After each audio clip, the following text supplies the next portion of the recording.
Springfield नया मुरादाबाद के सभागार में भारतीय फार्माकोपिया आयोग, स्वास्थ्य और परिवार कल्याण मंत्रालय के तत्वावधान में एक संगोष्ठी का आयोजन हुआ, जिसमें मुख्य वक्ता के रूप में तीर्थंकर महावीर विश्वविद्यालय की डॉक्टर पूजा एवं डॉक्टर शुभ गोयल ने कक्षा 8 से कक्षा 12 तक के छात्र और छात्राओं और शिक्षकों को संबोधित किया। संगोष्ठी का मुख्य विषय प्राथमिक चिकित्सा, व्यक्तिगत और सामुदायिक स्वच्छता तथा सेल्फ मेडिटेशन के दुष्प्रभाव रहा। डॉक्टर पूजा ने बताया कि व्यक्तिगत स्वास्थ्य और सामुदायिक स्वास्थ्य दोनों ही अच्छे स्वास्थ्य के लिए आवश्यक है। दोनों एक दूसरे के पूरक है। हम स्वच्छ रहकर, घर साफ रखकर और संतुलित आहार लेकर खुद को स्वस्थ रख सकते हैं। डॉक्टर शुभ गोयल ने छात्रों को संबोधित करते हुए कहा कि सेल्फ मेडिकेशन के कई नुकसान हैं, जिसका असर लंबे समय में जाहिर होता है। दवाइयाँ आपके शरीर में प्रवेश करती हैं तो तेजी से प्रतिक्रिया पैदा करती हैं। इसके अनेक प्रतिकूल प्रभाव हो सकते हैं। हमें डॉक्टर की परामर्श के बिना कोई भी दवा नहीं लेनी चाहिए। अंत में विद्यालय की प्रधानाचार्य डॉक्टर प्रतीक्षा ने सभी का आभार व्यक्त किया। इस अवसर पर विद्यालय के सभी छात्र छात्राओं और शिक्षकों की उपस्थिति रही। Actually, in our school today, a workshop is being organized.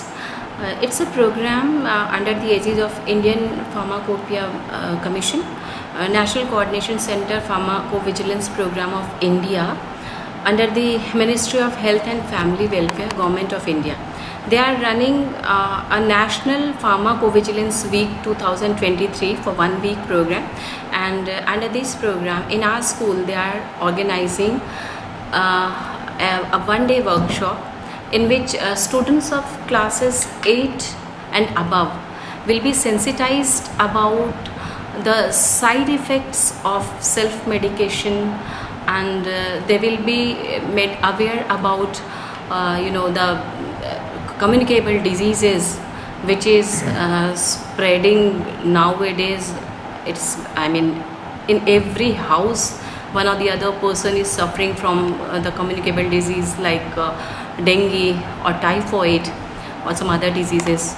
So they will be making the students aware about how to prevent themselves from these diseases. इसी के साथ वो हमारे बच्चों को फर्स्ट एड के बारे में भी जागरूक करेंगे कि अगर कुछ परेशानी आती है, कोई मेडिकल प्रॉब्लम आती है तो किस तरह से on the spot first aid दिया जा सकता है। तो इन सब चीज़ों के बारे में बच्चों को जागरूक करने के लिए ये प्रोग्राम आयोजित किया गया है। क्योंकि होता क्या है कि घर में पेरेंट्स इन सब चीज़ों के बारे में बच्चों को पूरी तरह से वह सारी जानकारी नहीं दे पाते हैं और बच्चे भी इन चीज़ों को बहुत लाइटली लेते हैं। लेकिन वही चीज़ें जब विद्यालय के माध्यम से इस तरह के वर्कशॉप और सिंपोजियम आयोजित करके दी जाती है, ये जानकारी जब बच्चों को दी जाती है तो उन्हें कहीं ना कहीं इसका कुछ असर समझ में आता है, इसके इम्पोर्टेंस को वो समझते हैं और फिर अपने पेरेंट्स को भी और अपने आसपास के वातावरण को भी इसके लिए जागरूक करते हैं, लोगों को इसके बारे में समझाते हैं। तो हमें लगता है कि विद्यालय में इस तरह का कार्यक्रम आयोजित होना चाहिए। दूसरी चीज़ ये है कि साइंस टीचिंग के अंतर्गत भी हम इस तरह का कार्यक्रम इस विद्यालय में आयोजित करते हैं। समय समय पर अतिथिगणों को हम इनवाइट करते हैं जो बच्चों को इन सब चीज़ों के बारे में बताते हैं, इसके बारे में उन्हें समझाते हैं।